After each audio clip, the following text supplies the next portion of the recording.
Okay, so I've let this 2-pound T-bowl blank to become firm.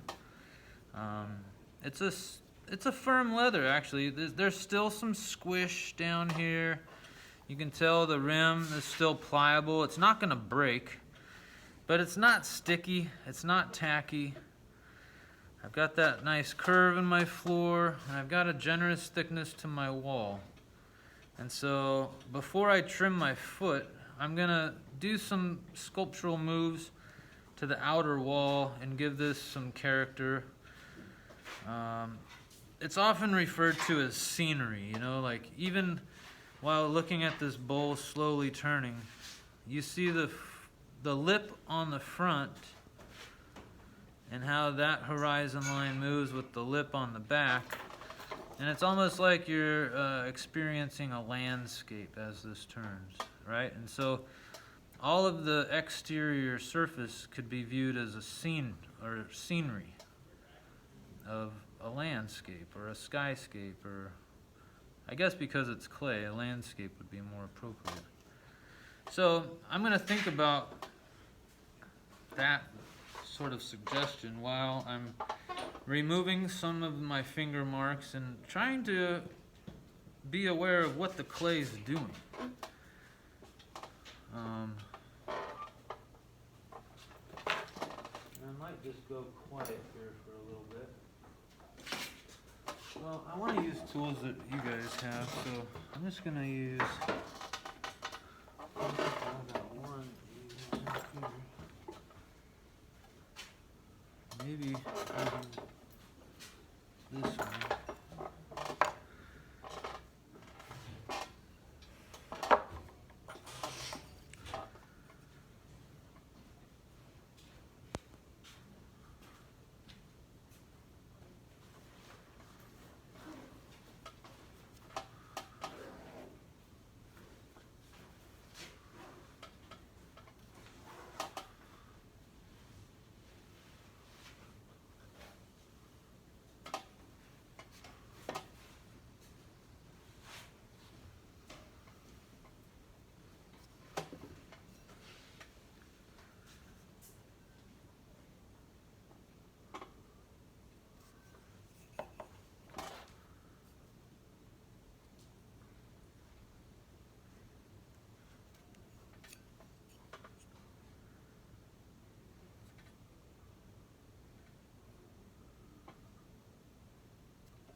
Okay. So I've removed some clay with my stick in a way that's been leaving some ragged marks, but I'm really doing my best to preserve the marks that I've made and leaving the evidence of my tool and letting that tool expose some of the qualities and characteristics of this clay while emphasizing that idea of scenery or landscape. Now, the other thing I was mentioning with these proportions, now that I'm aiming at my foot, I know that my diameter is like this long, and the foot diameter will be somewhere about half of the width of this form. So you can either eyeball that, if you're not good at approximating with an eyeball, you can measure. So this whole form is about 4.5 inches wide. So I'm going to make the foot about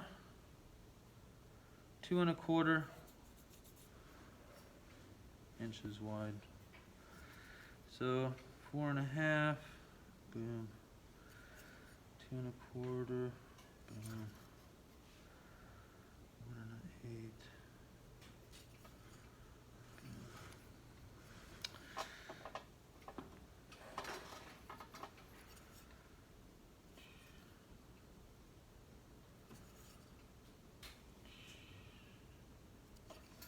So anyway, just give yourself kind of an aim in there.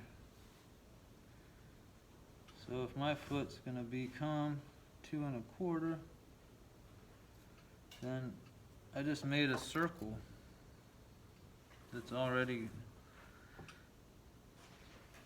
2.25. So now I should have a pretty good understanding of how thick this floor is. If I don't, I want to make sure like it's pretty close to 1/2 inch right here. It might be a little thin even. It might be close to 1/4 right here. So I can't take too much clay away from the very center. But out here, you know, my floor is sloping from shallowest in the center and it arches up that wall. So it's a little bit thicker out here. So I can remove probably a good 1/2 inch out here and still have a wall. Obviously this is really thick right now. I want to leave this really thick. I do have some clay removing to do inside here when I'm done, but first I'm going to trim my foot.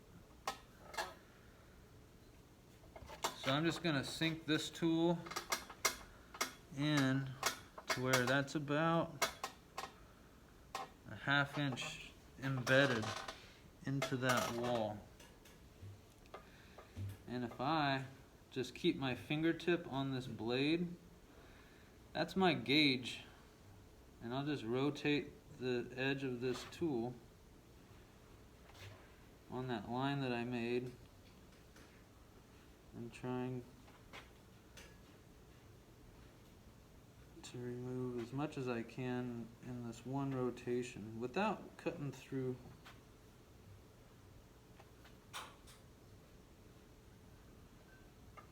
Okay. And then I can sort of study that and feel it. So I'm getting pretty thin in some of these places, but it's got some meat out here still. And now I have two choices. I could leave a lot of that because a lot of that looks pretty good.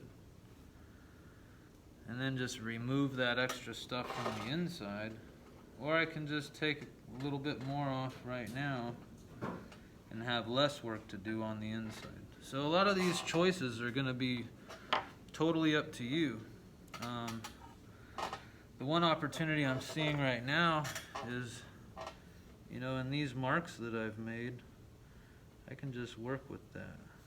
And just try to bring these further under the piece.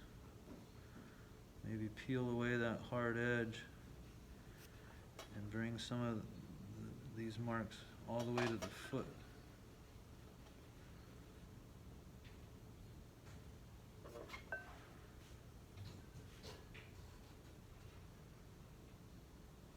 So the clay is tearing and ripping, and it's all just kind of a symptom of it being short. You know, there's not a lot of plasticity in this clay, so really acknowledging that that is the way it is and just dealing with it, not worrying about it so much as sort of like capitalizing on it.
So now I'm getting ready to remove some of the clay inside of this foot ring.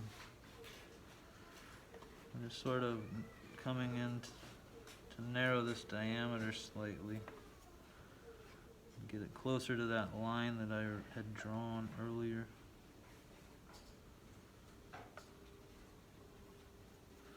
I'm being very sensitive to not messing with anything that I'm making, you know, like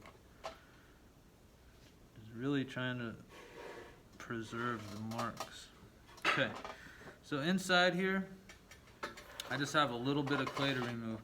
I could dive into it with this again, but I've already gotten this really nice aesthetic with my stick, and I think I'm just gonna barely scoop some clay out of the inside of here with the rounded end of my stick.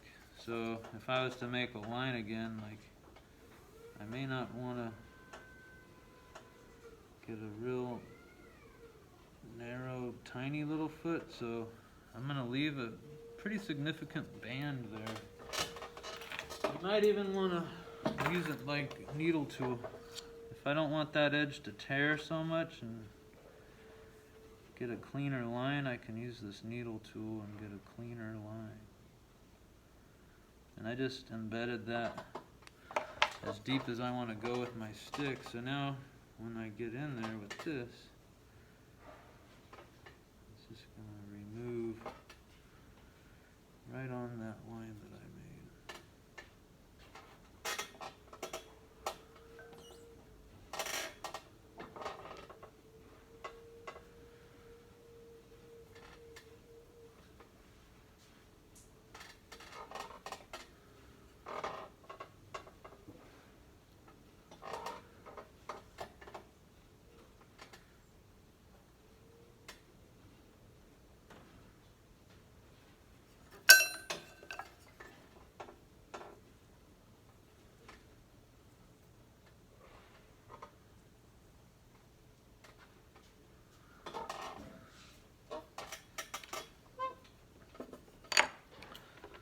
last thing I'm going to think about is just how am I going to prepare the finished texture on that, rather than leaving it all irregular and rough and bumpy. You can get your metal rib and smooth that out. So not all of you are going to be at a kick wheel, so I'll just do this by hand. Just turn the wheel by hand, and a series of burnishing that flat and smooth at first, and then maybe just rolling that edge so it slightly contours that foot.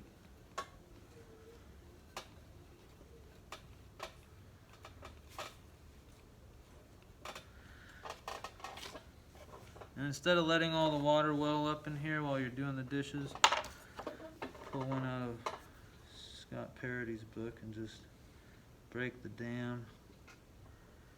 Give that somewhere to breathe. I'll even draw that line all the way to the center.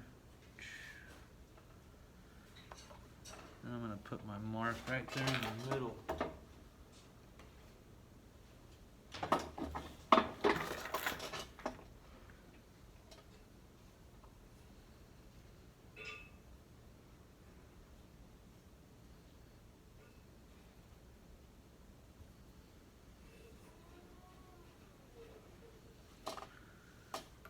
There you go. So that's carving the T-bowl's exterior.